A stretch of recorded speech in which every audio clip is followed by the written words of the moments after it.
Good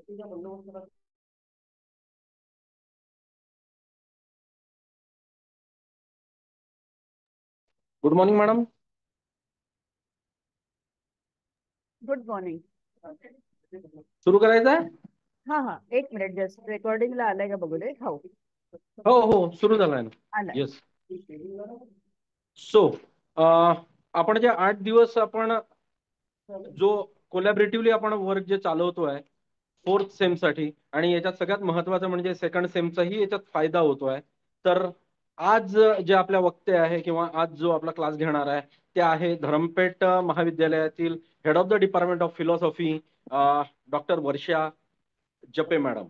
ठीक आहे. या तत्वज्ञानाच्या गाढ्या अभ्यासक आपल्याला दिसत आहे किंवा आहेच, आपण असं म्हणाल काही हरकत नाही. आणि जवळपास 15 वर्षांचा त्यांचा इथे परमनंटचा अनुभव आणि आता पूर्ण जीवनच गेलेला आहे की तत्वज्ञानामध्ये आपण वाहून घेतलेला आहे. तर मी मॅडमला असं विनंती करेन की आजच्या वक्तव्याला त्यांनी सुरुवात करावी. धन्यवाद सर. आपण आज जी सुरुवात करणार आहोत त्या फोर्थ सेमच्या या सिलेबस संदर्भात आपण इथे पहिले सुरू करूया. मी पीपीटी शेअर करते.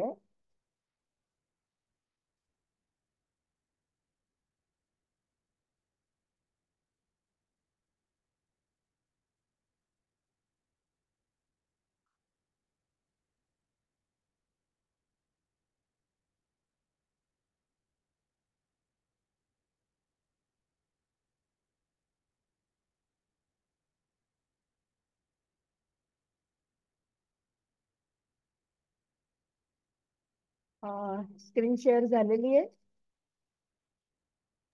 हो मॅडम, दिसत आहे. दिसतंय ना? बोल आती बताना तो उसको तर काय करूया. ज्याचा कोणाचा माईक सुरू आहे त्यांनी बंद करावा. प्रसन्न, माईक बंद कर.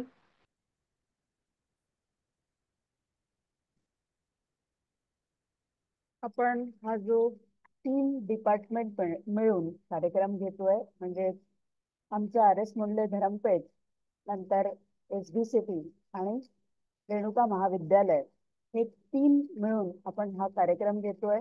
हा 1 आठवड्याचा प्रोग्राम विद्यार्थ्यांसाठी आहे. विद्यार्थ्यांचे एक रिव्हिजन व्हावी, त्यांना या संदर्भात माहिती मिळावी म्हणून आपण या कार्यक्रमाला सुरुवात केलेली आहे. आजचा जो टॉपिक आपला आहे तो आहे थिअरी ऑफ फॉर्म्स किंवा आयडिया, आणि ते आहे प्लेटो आणि अरिस्टॉटल यांच्या संदर्भात. आणि अरिस्टॉटलनी जी कार्यकारण संकल्पना आपल्याला दिलेली आहे त्याच्या संदर्भात आज आपण इथे बोलणार आहोत. सगळ्यात पहिलं जेव्हा आपण प्लेटोच्या संदर्भात बोलतोय आणि त्याचा कल्पनावाद आपल्याला इथे मुख्यत्वे विचारात घ्यायचा आहे, तर कल्पनावाद हा कसा आला आणि कल्पनावादातून जेव्हा त्यांनी आपली मांडणी प्लेटोनी केली तेव्हा त्याच्यातून त्यांना काय सांगायचं होतं, या 2 गोष्टी या ठिकाणी आपण विचारात घेणार आहोत. त्यातलं सगळ्यात पहिलं जे त्याच्या कल्पनावाद आहे हा त्याच्या ज्ञान सिद्धांतातून आलेला आपल्याला दिसून येतो. आता ज्ञान सिद्धांत म्हणजे काय, तर नेमकं ज्ञान कशाला म्हणायचं आहे या संदर्भात तिथे विचार सखोल पद्धतीने झालेला आपल्याला दिसून येतो. पण जेव्हा ज्ञान म्हणजे काय हे सांगण्या अगोदर सगळ्यात पहिलं त्यांनी काही सांगितलं असेल तर ज्ञान म्हणजे काय काय नाही याचं एक्सप्लेनेशन त्यांनी या ठिकाणी दिलेलं आपल्याला दिसून येतं. आणि मग त्यात ते सांगताना असं म्हणतात, प्रथम त्यांनी ज्ञानाची नास्तिकवाची म्हणजे काय काय नाही ते इथे एक्सप्लेन केलेलं आपल्याला आहे. आणि मग कशाला म्हणायचं ते आपल्याला तो एक्सप्लेन करताना दिसत आहे. याच्यामध्ये सगळ्यात पहिलं ज्ञान म्हणजे संवेदन नाही हे त्यांनी पहिलं स्पष्ट केलेलं आपल्याला दिसून येतं. आता संवेदन म्हणजे काय, तर एखाद्या वस्तूची होणारी जाणीव म्हणजे संवेदन. उदाहरणार्थ माझ्यासमोर एखादी बॉटल आहे, त्या बॉटलचं होणारं ज्ञान या रूपामध्ये आपल्याला संवेदन असं म्हणता येईल. आणि हे संवेदन केवळ म्हणजे ज्ञान नाही हे त्यांनी या ठिकाणी आपल्याला सांगितलेलं दिसून येतं. आता ही जी भूमिका होती ही सोफिस्टांची होती, त्याही संदर्भात तो म्हणाला की ते आपल्याला म्हणता येणार नाही. तसंच पुढे जाऊन आपल्याला असं लक्षात येतं की संवेदनाच्या बाबतीत मला जसं दिसतं तसंच पुढच्याला दिसेल असं होणार नाही. जसं मला बॉटलचा समोरचा जो आकार दिसतोय तोच कदाचित पुढच्याला दिसणार नाही, कारण तो जर पुढच्या बाजूने बसलेला असेल तर त्याला ही मागची बाजू दिसणार सुद्धा नाही. मग अशा परिस्थितीमध्ये वस्तूचं जे काही स्वरूप आहे ते स्वरूप नेमकं काय किंवा कसं असेल या संदर्भात प्रश्न निर्माण होऊ शकतात. आणि म्हणून केवळ संवेदन म्हणजे ज्ञान असं त्यांना मान्य नाही. यानंतर आणखीन एक गोष्ट अशी असते की जसं एखादी वस्तू आपण दुरून पाहतो. 10 मजल्यावरून एखादी कार आपण बघितली, तिचा दिसणारा आकार आणि तिच्या अगदी समोर असून आपण त्या कारला जेव्हा बघतो त्यावेळेला दोन्ही संवेदनच आहेत. वरची संवेदन आहे आणि जवळून बघतो तेही संवेदन आहे. मग अशा संवेदनाच्या परिस्थितीमध्ये कोणतं बरोबर आहे, की जे जवळून पाहिलं ते बरोबर आहे का दुरून पाहिलं ते बरोबर? पुन्हा प्रश्न निर्माण होतो आणि मग नेमकं संवेदन कोणतं बरोबर हे आपल्याला सांगता येत नाही. आणि जर ज्ञान असेल तर आपल्याला निश्चितच ज्ञानाच्या बाबतीत बरोबर किंवा चूक हे बोलता आलं पाहिजे. हे संवेदनांच्या बाबतीत शक्य नाही. आणि म्हणून या ठिकाणी ज्ञानाला संवेदनाच्या रूपात स्वीकारलं जात नाही. आणि व्यक्तिनिष्ठ आणि वस्तुनिष्ठ असं जो फरक असतो तुम्हालाही माहिती असेल, या शब्दांचा अर्थ तुम्हाला माहिती असेल. व्यक्तिनिष्ठ याचा अर्थ व्यक्तीला जे वाटतंय तेवढ्या पुरतं मर्यादित. आणि वस्तुनिष्ठ जेव्हा आपण असं म्हणतो तेव्हा कोणीही बघेल, या विश्वातला कुठलीही व्यक्ती त्या बॉटलकडे बघेल तर एकसारखंच ज्ञान जर झालं तर ते झालं वस्तुनिष्ठ.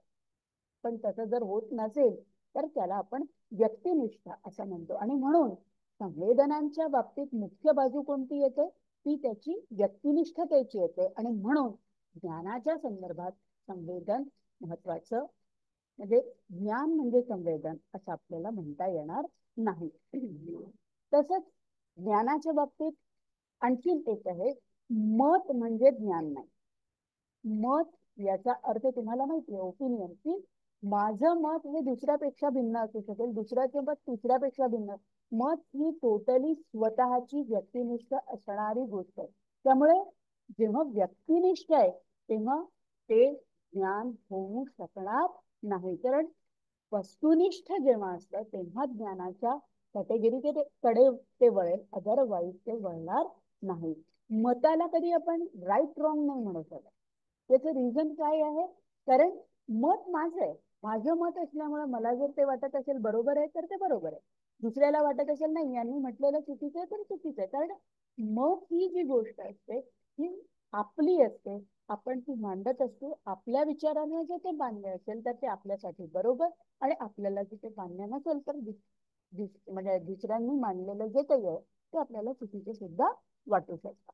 त्यामुळे या ठिकाणी मत म्हणजे ज्ञान नाही, संवेदन म्हणजे ज्ञान नाही, हे या ठिकाणी आपल्याला लक्षात ठेवलं पाहिजे.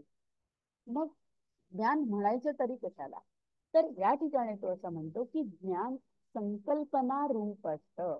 तो काय म्हणतो, ज्ञान संकल्पना रूप असतं म्हणजे काय, की ज्ञानाची ही जी आहे ना, ही अस्तिवाची म्हणजे ज्याला आपण होकारार्थी असं म्हणतो, होकारार्थी बाजू आहे. आणि ही या पद्धतीने त्यांनी आपल्याला मधलेली दिसून येते. आता जे ज्ञान आहे ते संकल्पना द्वारा प्राप्त होतात. तर संकल्पना म्हणजे काय ते सगळ्यात पहिले आपण तिथे क्लिअर करूया. जेव्हा व्याख्येच्या रूपामध्ये आपण एखादी गोष्ट मांडतो ना, की विशिष्ट असं असं असं म्हणजे ते, हे जेव्हा आपण क्लिअर करतो तेव्हा त्याला एक संकल्पनेचे रूप त्या ठिकाणी मिळतं. आणि म्हणून जेव्हा व्याख्या रूपामध्ये एखाद्या गोष्टी संबंधी माहिती दिली जाते तेव्हा ते संकल्पना रूप ज्ञान असतं, हे आपण इथे लक्षात ठेवलं पाहिजे. सॉक्रेटिस हा जो तत्वज्ञ होता त्यांनी या संदर्भात बरीच मतं आपल्याला मांडलेली दिसून येतात. आणि बघ त्या संकल्पनेचं पुन्हा पुढे जाऊन प्लेटो एक वेगळं जग आपल्याला स्वीकारताना दिसतो. जसं आता मी एक संकल्पना आणि हे स्पष्ट करण्यासाठी एक उदाहरण या ठिकाणी आपल्याला देते, की इंडिव्हिज्युअल गाय एखाद्याच्या घरी असेल तर तिचं एखादं नाव असतं. समजा उदाहरणार्थ कपिला ही गाय आहे. आता ही कपिला ही जी गाय आहे ना, ही एकटी आपल्याला प्रत्यक्ष दिसणाऱ्या संवेदन रूपातली गोष्ट आहे. पण जर मी गोत्व म्हणाले म्हणजेच काय, तर या ठिकाणी गायीचे कॉमन असणारे गुणधर्म जे आपल्या समोर येतात त्या गोष्टींना आपण संकल्पना असं म्हणतो. आणि या संकल्पनांचं एक वेगळं विश्व आहे अशा पद्धतीचा सिद्धांत प्लेटोनी आपल्याला मांडलेला दिसून येतो. हा प्लेटोचा जो कल्पनावाद आहे, हा कल्पनावाद अनेक गोष्टींचं मिश्रण झालेलं आपल्याला दिसून येतो. याच्यामध्ये पायथागोरस आहे, इलियाटिक आहे, हिरॅक्लिटस आहे, सॉक्रेटिस आहे. या सगळ्यांच्या शिकवणूक जी होती त्यांचा परिणाम या ठिकाणी आपल्याला झालेला दिसून येतो. जसं प्लेटोनी हिरॅक्लिटसचा सतत प्रवाही स्वरूप म्हणजे सतत वस्तू बदलत असतात, त्या एकसारख्या नसतात, या गोष्टींचा विचार केलेला आहे. आणि त्यामुळे इंद्रिय संवेद्य जग म्हणजे जे आपण ज्याचा रोज अनुभव घेत असतो. उदाहरणार्थ मला माझ्या हातात मोबाईल दिसतो, माझ्या हातामध्ये लॅपटॉप दिसतो, माझ्या हातामध्ये अनेक वस्तू दिसतात. या सगळ्या इंद्रिय संवेद्य. आता इंद्रिय संवेद्य या शब्दाचा सगळ्यात पहिले अर्थ असा की इंद्रियांना ज्याचं संवेदन होतं ते म्हणजे इंद्रिय संवेद्य. जसं आपल्यासमोर अनेक गोष्टी ज्या आहेत या इंद्रिय संवेद्य आपल्याला दिसतात, त्यांना आपण इंद्रिय संवेद्य असं म्हणतो. यानंतर जे इलियाटिक आहे त्यांनी निरपेक्ष सत्तेची जी कल्पना म्हणजे अशी एखादी ऍब्सोल्यूट गोष्ट आहे की जी इंद्रियांपेक्षा वेगळी आहे, इंद्रियांना सोडून आहे. जसं आता मी एक उदाहरण तुम्हाला आता दिलं होतं की माझ्यासमोर गाय दिसते, गोत्व बघा बरं, गोत्व आपल्याला दिसणारच, ते आपल्याला कल्पनेने विचारात घ्यावं लागेल. कारण जेव्हा मी गोत्व हा शब्द उच्चारते तेव्हा निश्चित गायीचं एक कुठलं तरी आकाराला पण एक साधारणपणे कॉमन गुणधर्म त्याचे आपल्या समोर आले. विशेष गुणधर्म या रूपामध्ये आपल्या समोर काहीही आलेलं नव्हतं. एक कॉमन काहीतरी संकल्पना आली. समजा मी म्हणाले की टोमॅटो. आता टोमॅटो म्हणजे इंडिव्हिज्युअल कुठला तरी टोमॅटो माझ्या डोळ्यासमोर नाही आला. एक त्याची साधारण कल्पना आली की या विशिष्ट आकाराचा आहे, लाल आहे, वगैरे वगैरे वगैरे. या पद्धतीने ही पण संकल्पना त्यांनी विचारात घेतलेली आहे. तसंच पायथागोरसचा जेव्हा आपण विचार करतो त्याचा जो अंकांचा होता की जे अविकारी आहे, नष्ट होणार नाही, ते सतत चालत राहील, ती कन्सेप्ट सुद्धा प्लेटोनी घेतली आणि त्याचाही अंतर्भाव आपल्या कल्पनावादामध्ये त्याने केलेला दिसून येतो. तसंच सॉक्रेटिसचे फॉर्म्स म्हणजेच त्याचे आकार, कुठल्याही वस्तूचा जो आकाराचा भाग आहे तोही प्लेटोने विचारात घेतला. म्हणजे बघा सगळ्या गोष्टी त्यांनी एकत्र केलेल्या आहेत. प्लेटोनी या ठिकाणी पायथागोरसचाही विचारात घेतलं, इलियाटिक विचार घेतले, हिरॅक्लिटसचे घेतले, सॉक्रेटिसचे घेतले आणि या सगळ्यांना मिळून आपल्या कल्पनावादाची मांडणी त्यांनी या ठिकाणी केलेली दिसून येते. आता प्लेटोच्या कल्पनेचं जे स्वरूप होतं ते कसं होतं तर दैनंदिन जीवनात आपण नेहमीच मी आता म्हटलं त्याप्रमाणे विशेषांचा अनुभव घेतो असतो है ना. की जसं आता मी म्हटलं त्याप्रमाणे अनेक गोष्टी आपण ज्या आपल्या समोर सतत येत असतात, कुठलीही गोष्ट घ्या तुम्ही ती आपल्या समोर येते तेव्हा ती विशेष रूपात असते. आणि विशेषाच्या पलीकडे आपला इंद्रिय अनुभव जाऊ शकत नाही कारण त्याची ती मर्यादा आहे. मला समोरची खुर्ची दिसेल, मला समोरचा पेन दिसेल, पण एक त्याच्या पुढे माझी इंद्रिय जाऊ शकणार नाही. किंवा मला एखादं छानसं गाणं ऐकायला मिळेल पण ते विशेष असेल. कॉमन रूपामध्ये आपल्याला ऐकायला काहीतरी एक गाणं म्हणजे हे असं नाही म्हणता येणार. ते समजण्यासाठी संकल्पना, बुद्धी यांचा विचार करावा लागेल. पण ज्ञान प्रक्रिया ही केवळ विशेषांनी मर्यादित नाही. याचं कारण असं आहे की आपल्याला जे ज्ञान होतं ते फक्त विशेषांचं होतं का? नाही, आपल्याला कॉमन गोष्टींचे सुद्धा ज्ञान होतं. तर जसं आता मी तुम्हाला या 2-3 गोष्टी बोलले, जेव्हा मी म्हणाले होते की गोत्व, तर गोत्व ही कॉमन कन्सेप्ट आहे. किंवा मी म्हणाले अश्वत्व. आता अश्वत्व याचा अर्थ काय आहे की अश्व म्हणजे घोडा. आता घोड्याचे जे सामान्य गुणधर्म आहेत तेही तुमच्या डोळ्यापुढे आले असते. आता हे ते डोळ्यांनी नाही दिसत आहे, ते तुम्ही बुद्धीनी आपल्या त्याला एकत्र आणताय, त्याचा विचार करताय. आणि म्हणून या ठिकाणी ही गोष्ट सुद्धा महत्वाची ठरते. तर केवळ विशेषावर न थांबता विशेषाबरोबरच आपल्याला सामान्यांचा सुद्धा अभ्यास होतो आणि तो आपल्याला विचारात घ्यावाच लागतो.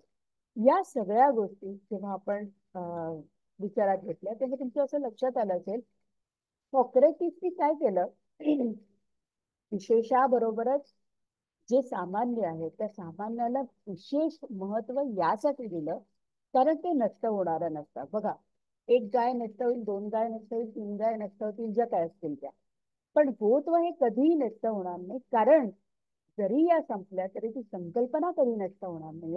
आणि म्हणून त्याच्या या रूपाचं महत्व त्यांनी म्हणजे जाणलं आणि त्याला म्हणून स्पेशल एक कॅटेगरी देण्याचा प्रयत्न केला. तसंच जे आता तुम्हाला म्हटलं त्याप्रमाणे प्रत्येक गोष्टींचा एक आकार आहे. आणि बघा, जसं उदाहरणार्थ एखादी आपण धरूया की बॉटल.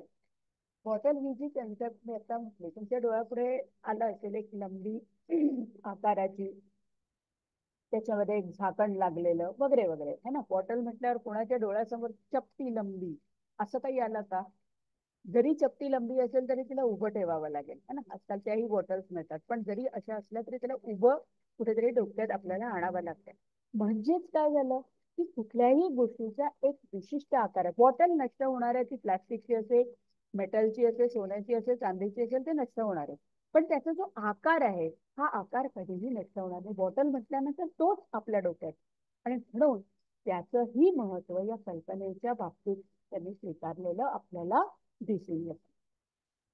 आता या कल्पनेचं ची अनेक लक्षणं आपल्याला प्लेटोने सांगितलेली दिसून येतात. आणि त्याच्यामध्ये त्याचं त्यांनी असं सगळ्यात पहिलं सांगितलंय ते म्हणजे द्रव्य रूप असतात. त्या कशा असतात? द्रव्य रूप असतात. म्हणजेच काय? लाकूड, दगड, पाणी या भौतिक वस्तू ज्या असतात त्यांच्याशी त्या संबंधित असतात, त्याच्या आश्रयाने राहतात. आणि हे जे द्रव्य आहे हे द्रव्य स्वतः कसं असतं? स्वयंभू असतं. कुणावर त्याला अवलंबून राहावं लागत नाही. त्याच्यानंतर या ज्या कल्पना असतात या कल्पना कशा असतात? सामान्य रूप असतात. सामान्य रूप म्हणजे आत्ताच मी सांगितलं त्याप्रमाणे त्या कॉमन असतात, त्या बदलणाऱ्या नसतात. घोडा म्हटल्यानंतर घोड्याचे जे सामान्य गुणधर्म आहे ते त्या ठिकाणी अपेक्षित असतात. इंडिव्हिज्युअल घोडे मरत राहतील, नवीन येत राहतील, सगळं होत राहील, पण कल्पना ही कधीही नष्ट होणार नाही.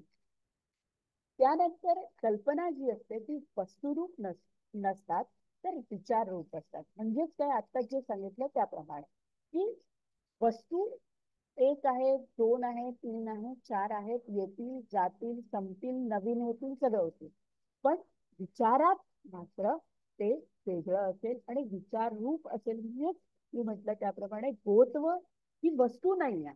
गोत्व ही विचारांनी डोक्यात घ्यायची एक संकल्पना आहे, असं आपल्याला लक्षात ठेवलं पाहिजे. त्याच्यानंतर या ज्या कल्पना आहेत या कशा आहेत? तर अभिकारी आहे आणि अविनाशी आहे. अभिकारी म्हणजे त्यांच्यात काही विकार होणार नाही. आता विकार होणार नाही म्हणजेच काय?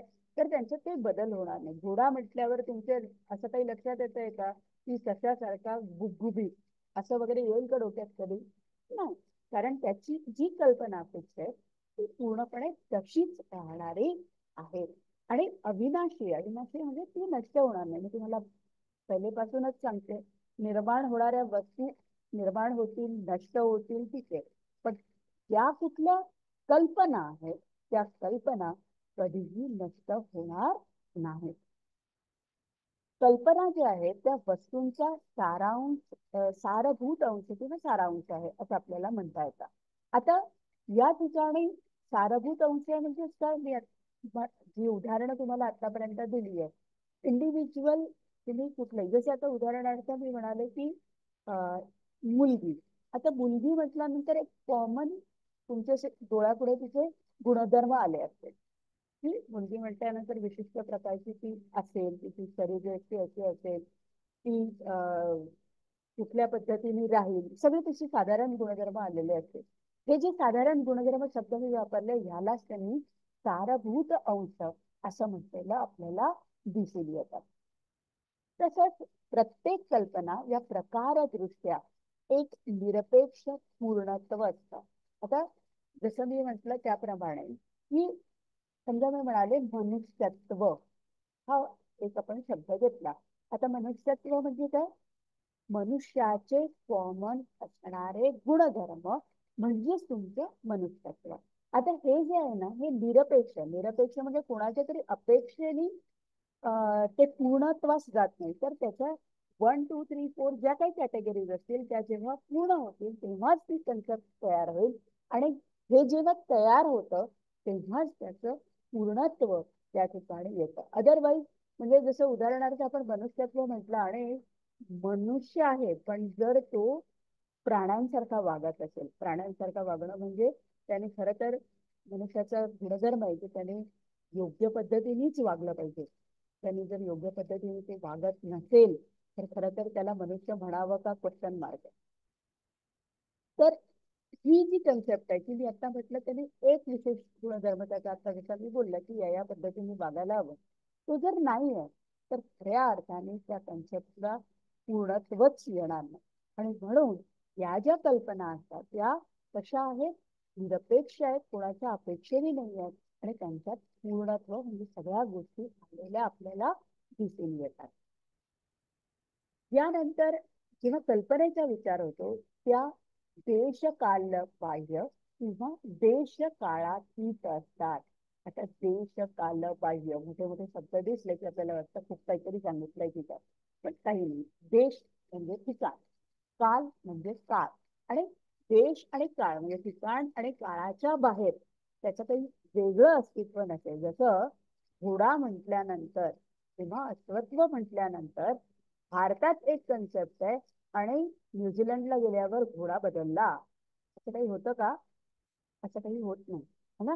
त्यामुळे या ठिकाणी आपल्याला लक्षात ठेवलं पाहिजे की जी कल्पना असते ही कल्पना कुठल्या तरी देशाने कुठल्या तरी काळाने मर्यादित नसते. ती कुठेही गेलात, विश्वाच्या कुठल्याही ठिकाणी गेलात तरी कल्पनेचं रूप जे असतं ते कधीही बदलत नाही, आणि म्हणूनच ते टिकून राहतात. जर असं असतं तर एका ठिकाणी एक आणि दुसऱ्या ठिकाणी दुसरं असं जर असतं तर आपल्याला त्याचं जे पूर्णत्वाचं रूप आहे ते आपण स्वीकारू शकलो नसतो.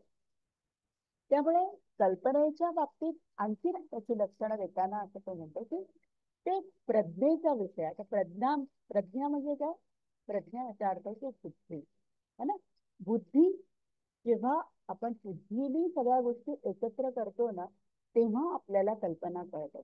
आता मी एक उदाहरण या ठिकाणी देऊ इच्छिते. तुम्ही लहान बाळ तुमच्या घरांमध्ये थोडस 1-1.5 वर्षाचं असेल तर तुमच्या एक लक्षात येत असेल त्याला कुठल्या वस्तूला काय म्हणायचं हे कधीच माहिती नसतं, है ना. त्याला ते शिकावं लागतं. काय होतं, छोट्या छोट्या गोष्टी आहेत जिथं दारासमोर एखादी आजी किंवा आजोबा त्याला घेऊन उभे आहेत. एकदा एखादी गाय आपल्या फिरून जाते आणि मग ती आजी त्या बाळाला सांगते हंबा, मग दुसऱ्यांदा पुन्हा सांगते हंबा. आता असं करत करत 2, 3, 4दा ती कुठली तरी गाय येते आणि हंबा हंबा हंबा असं त्याला सांगितलं जातं. मग त्याच्या डोक्यात एक कॉमन कन्सेप्ट तयार होते की असा असा प्रकारचा प्राणी आला की त्याला हंबा म्हणतात, आणि मग तो काय म्हणतो हंबा, है ना. हे तुम्हालाही माहिती असेल, तुम्ही कदाचित हे सगळे अनुभव घेतलेले असते.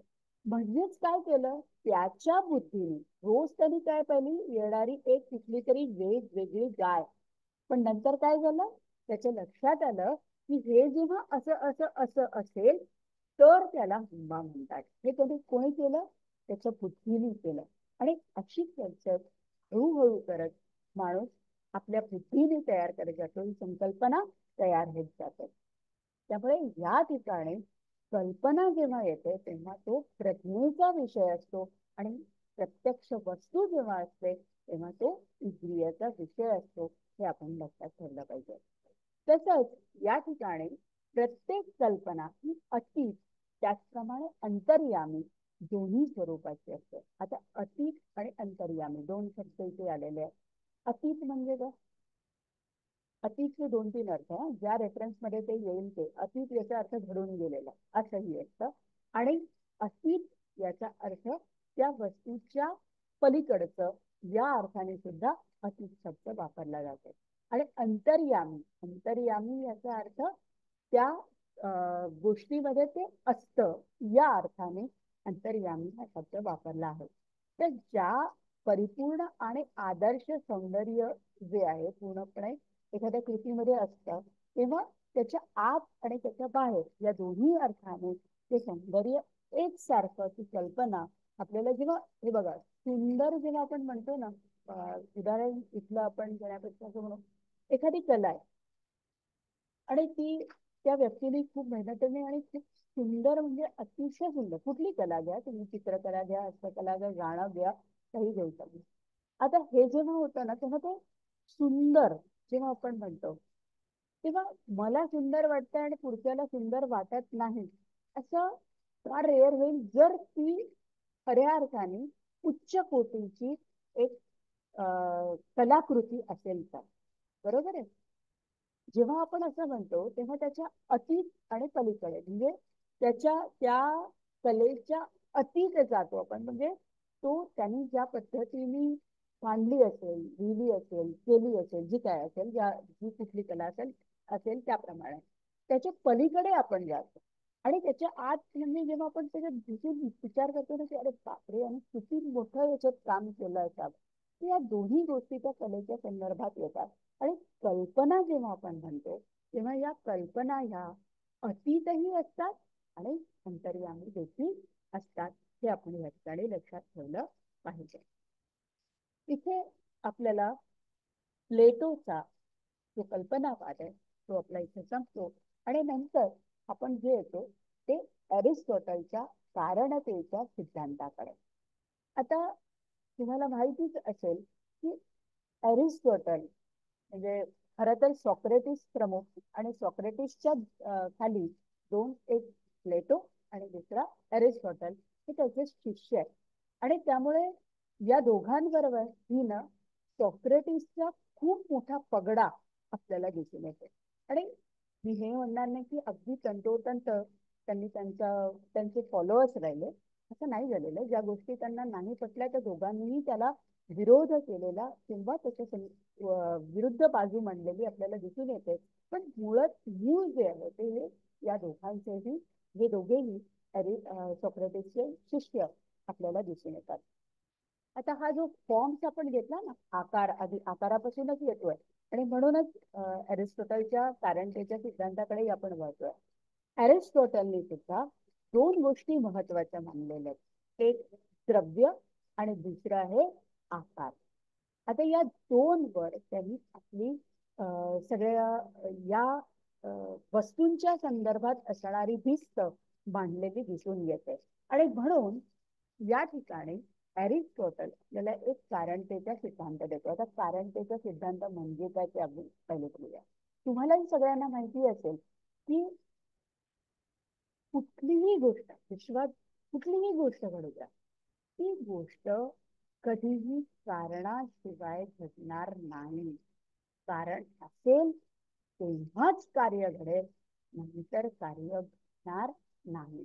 ही सगळ्यात मोठी आणि महत्वाची गोष्ट लक्षात ठेवली पाहिजे. मग ती कुठेही लागू होते. निसर्गाच्या कुठल्याही गोष्टींच्या संदर्भात जेव्हा आपण विचार करतो तेव्हा कारण असेल तर कार्य हे घडणारच.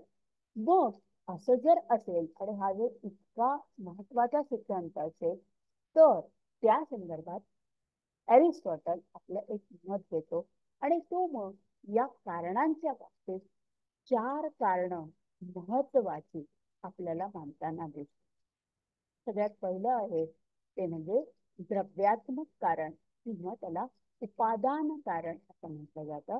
दुसरं जे आहे ते आहे निमित्त कारण आणि तिसरं जे आहे ते आकारात्मक कारण आणि चौथं अंतिम कारण किंवा प्रयोजन कारण. आपण एकेकाचा विस्तृत विचार या ठिकाणी करणार आहोत. तर जेव्हा आपण कारण म्हणतो, मी या अगोदर एक कारण आणि कार्य या संदर्भात एक उदाहरण देऊ इच्छित आहे. जसं तुम्हाला घरामध्ये शेंगदाण्याचे तेल हवंय, है ना? शेंगदाणेच उपस्थित नाही, विश्वात कुठेही शेंगदाणा उपस्थित नाही, शेंगदाण्याचे तेल मिळेल का? नाही मिळेल. म्हणजे कारण असावं लागेल, कारणातून कार्य शेंगदाण्याचे तेल निर्माण होईल. समजा मला दही हवंय, दही कसं मिळेल? मी समजा पाणी घेतलं आणि त्याला विरघण लावलं, मिळेल का मला दही? नाही मिळेल. कारण दह्याचं जे कारण आहे ते काय आहे? ते आहे दूध. दूध असेल तर मला दही मिळेल. म्हणजेच कारण आणि कार्य ही शृंखला सतत चालू असते. आणि ही शृंखला जी असते ना, ती कंटिन्युअसली असते. म्हणजे असं होणार नाही की आत्ता आहे मग नाही, असं वगैरे होणार नाही. त्यामुळे या ठिकाणी एक लक्षात ठेवलं पाहिजे ते असं की कारण असेल तर कार्य. आणि जे एकदा कारण असतं ना तेच कंटिन्युअसली कारण पण राहणार नाही. जसं आता ही जी एक दूध दह्याची जे उदाहरण घेतलं, दूध आहे, दुधापासून दही हे कार्य घडलं. ठीक आहे. आता दह्यापासून मला लोणी काढायचं, तर दही हे कारण होईल आणि लोणी हे कार्य होईल. त्यामुळे कुठल्या सिच्युएशन मध्ये कसे आहेत त्याप्रमाणे कार्य आणि कारण ही शृंखला ही चालू असते. एकसारखं जे कारण आहे ते शेवटपर्यंत कारणच आणि जे कार्य आहे ते शेवटपर्यंत कार्यच असं होत नाही, हे इथे लक्षात ठेवायचं. आता आपण या 4 कारणांकडे बघतोय, ते म्हणजे द्रव्यात्मक कारण पहिलं. द्रव्यात्मक कारण म्हणजे ज्यापासून वस्तू बनते ते. जसं उदाहरणार्थ मी म्हणाले की रामाची मूर्ती. आता रामाची मूर्ती हे जेव्हा म्हटलं तेव्हा तुमच्या डोळ्यांसमोर एक आकार आला असेल बघा, त्याचं धनुष्य आला असेल, मुकुट आला असेल, वगैरे वगैरे वगैरे. आता ही मूर्ती कशाने बनू शकते? ही मूर्ती सोन्याने बनू शकते, चांदीने बनू शकते, लाकडाने बनू शकते, खूप गोष्टींनी ही बनवू शकते. हे जे सगळ्या वस्तू म्हणाले ना मी, सोनं, चांदी, काच वगैरे वगैरे, कशाने ज्यांनी बनवाल त्यांनी, ते झालं त्याचं द्रव्यात्मक कारण. ठीक आहे. यानंतर आहे निमित्त कारण. इथे चुकून निमित्त झालंय, निमित्त कारण. आता निमित्त कारण म्हणजे काय? कोणीतरी ते आपल्याला करवणार पाहिजे है ना. मला रामाची मूर्ती हवी आहे, आपोआप होईल का? मी म्हंटल आणि आपोआप निर्माण झाली, असं होईल का? नाही, आपण तेवढे नाही आहोत तिथे. आपण विचार केला आणि उभी गेलो. कोणीतरी करावं लागेल, कोणीतरी शक्ती तिथे वापरावी लागेल आणि ती शक्ती मनुष्य रूपातली असेल. ही जी मनुष्य रूपातली शक्ती आहे त्याला म्हणायचं निमित्त कारण. कधी ती मनुष्य रूपातली असेल, ते कधी निसर्ग असू शकेल, मानणार असाल तर ईश्वर, नसाल मानणार तर एखादी कुठली तरी अजून मोठी शक्ती असू शकेल. कोण असू शकेल आपल्याला काही सांगता येणार नाही. जी कुठली शक्ती ते क्रिएट करतं, निर्माण करतं, त्याला म्हणायचं निमित्त कारण. यानंतर आहे आकारात्मक कारण. आता आकारात्मक कारण म्हणजे आत्ताच मी जसं म्हणाले की रामाची मूर्ती.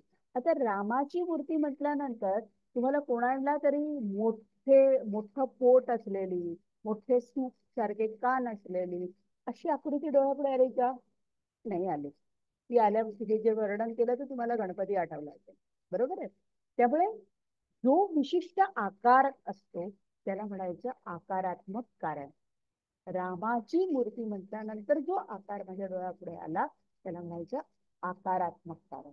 आणि अंतिम कारण किंवा प्रयोजन कारण, हे याच्या बाबतीत अरिस्टॉटल असं म्हणतो की ईश्वराने हे सगळं निर्माण केलेलं असल्यामुळे तो अंतिम आणि प्रयोजनाकरता या रूपामध्ये आणि त्यांनी या विश्वाची निर्मिती केलेली आहे, असं ते या ठिकाणी आपल्याला सांगताना दिसते. त्यामुळे हे 4ही घटक जेव्हा असतात तेव्हा त्या गोष्टीची निर्मिती होऊ शकते, असं या ठिकाणी अरिस्टॉटल आपल्याला सांगताना दिसते.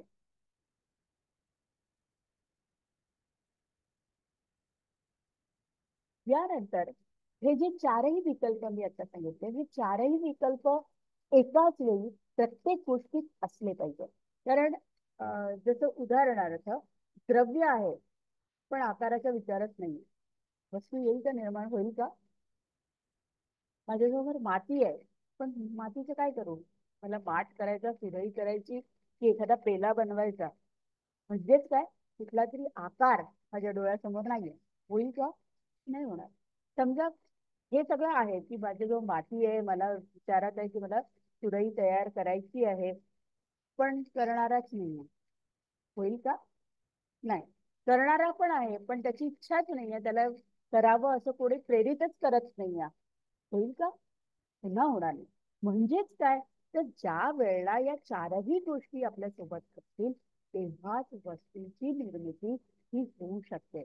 आणि म्हणून या ठिकाणी या सगळ्या गोष्टी जेव्हा एकत्रित येतात तेव्हाच कारण रूपामध्ये त्या मानाव्या लागतात, स्वीकारल्या जातात, असं या ठिकाणी आपल्याला एरिस्टॉटल सांगताना दिसतो. मला असं वाटतं सगळ्यांना हे कळलं असावं. या दोन कन्सेप्ट आपण या ठिकाणी घेतल्या.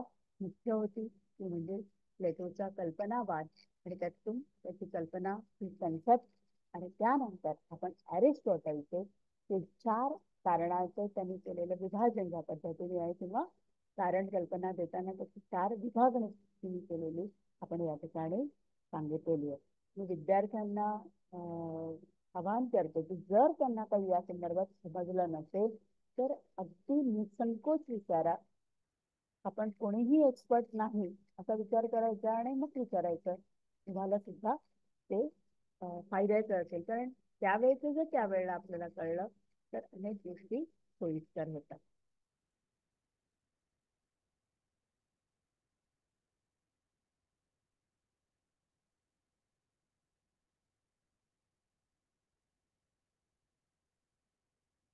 नरेंद्र सर,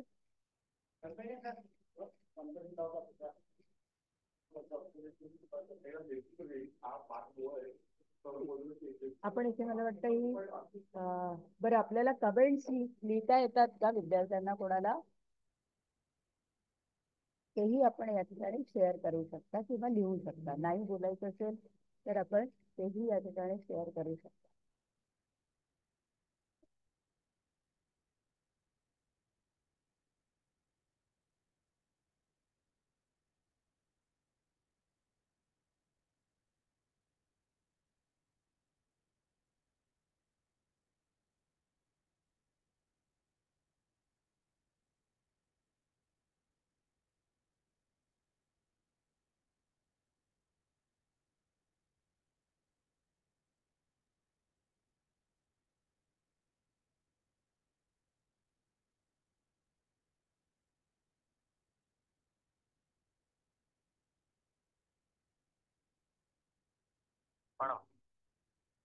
जॉईन कर.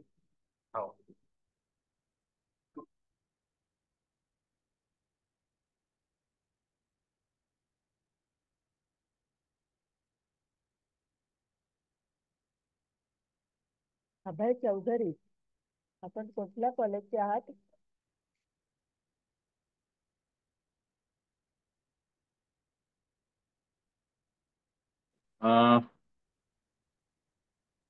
Thank you very much madam.